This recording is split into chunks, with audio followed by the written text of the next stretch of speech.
How to download the old version of CapCut on your Android mobile device. So let's carefully begin this detailed process.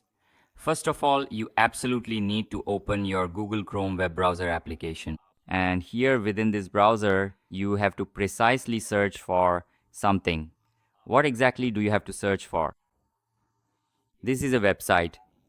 You need to type the name of the cab and add to down after it. And here, the very first website that appears is CapCut up down. If you scroll here, you'll see that the version available first is the latest version. Here, look, you can see the option is visible. You need to click on all versions. As soon as you click on it, all the versions will appear here. But if you look here, this is the XC variant is available. That means this is for laptops or PCs. So you need to go back and go back again. And here for CapCut for Android, you need to click on this and scroll down. Go to order variant.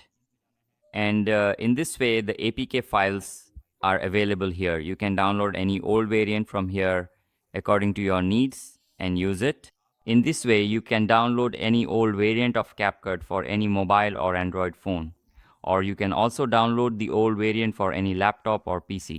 Similarly, if you want to download the old variant of any app, then this website up to down allows you to download the old variant of any application from here. So that was today's video. I hope you liked the video. If you did, please like this video, subscribe to our channel and press the bell icon to get notifications.